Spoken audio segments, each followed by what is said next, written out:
Yo, what's going on, guys? So in my last video, I posted that the 20-gallon aquarium was coming down and I was going to be upgrading to the 40-gallon breeder. So that move happened last night. It was kind of difficult, to be honest, because halfway through the build, I'm filling up the tank and I realized I don't have enough salt water, and I didn't want to mix my own at that point. I just wanted to go get some. So I go to my FLS and realized that they're closed. They had closed down due to the coronavirus, so it's literally ruining everything. So stock up on water if you guys are, I would stock up on RO water, salt water, whatever you need. I'm gonna stock up on mainly RO water because I've done low bioload and low water changes, so that's what I'm gonna go for on this tank as well. So I have 15 gallons of that on standby. Might end up going and getting more. I found another store. Well, I'd been to this store before, but I forgot that they had salt water because it's a very small saltwater section.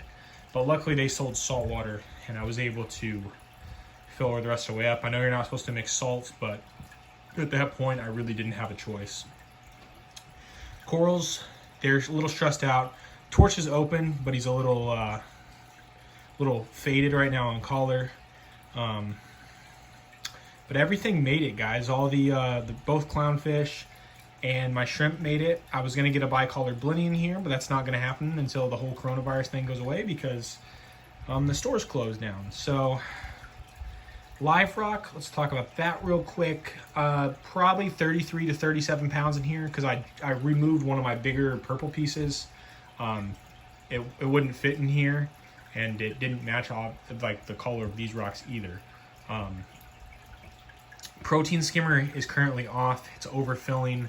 I rinsed off all my media beforehand, but it could be the fact that I put new rocks and new sand in here, which is what I'm thinking. So I'm gonna give the carbon a couple days to work, and then I'm gonna just keep trying my skimmer. I don't really want to do a water change on this tank to get the skimmer to work. I'm just gonna wait it out this time.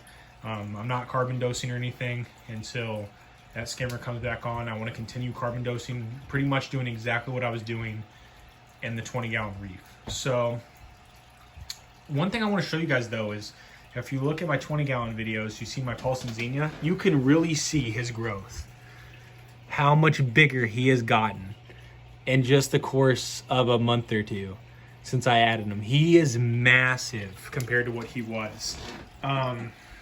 He has 6 heads on him now when I removed him from the 20, so he doubled in size since I've got him, and he looks absolutely amazing. Pipe organ, or not the pipe organ, the Duncan's doing pretty good. Torch is doing good, like I said. It's just he's opening up. It's just he's a little discolored right now. I'm actually about to dose the tank after this video. Get it to do the exact same procedure I was doing with my other tank. So green star polyps aren't really opening. They're down here. My zoanthids, they were opening until Mr. Shrimp decided he was gonna step on them.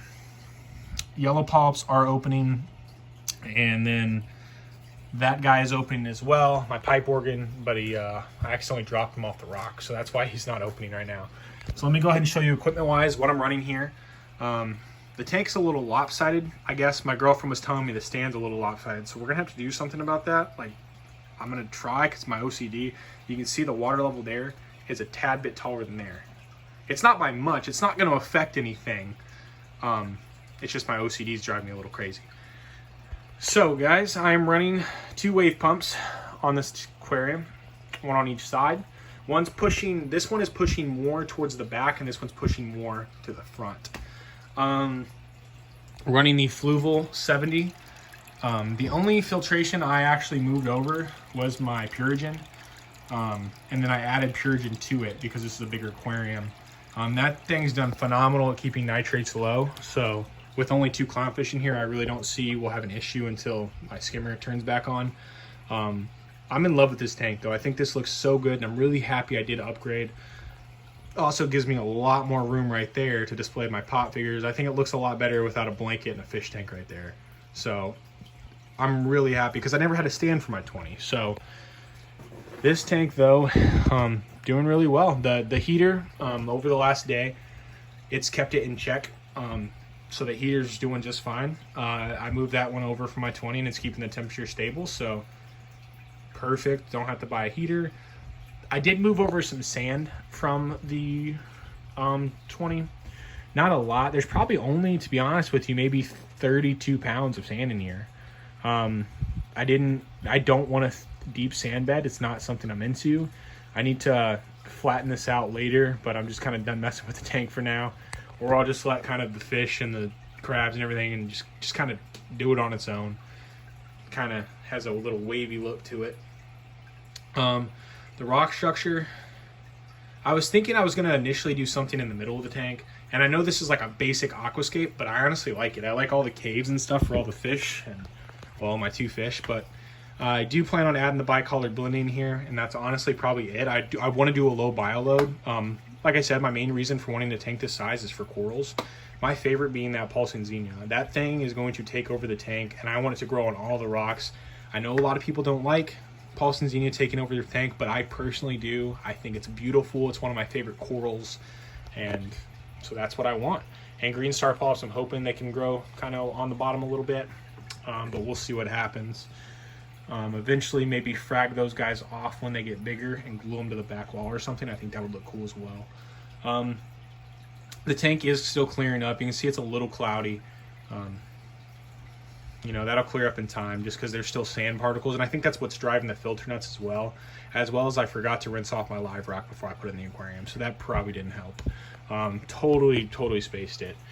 But I'm just really happy everything survived.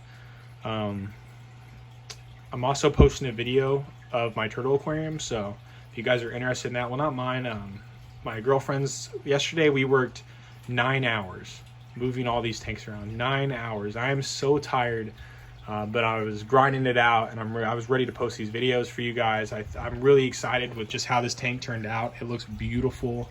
I'm probably honestly just going to sit here and stare at it for about an hour or so. And yeah, thank you guys so much for watching. Let me know what you think. I'm excited to document the 40-gallon build just as I did the 20. 20 was only up like 2.5 months, but it taught me so much. And I'm really excited to take what I learned from that 20 and put it into this 40. So peace out, guys.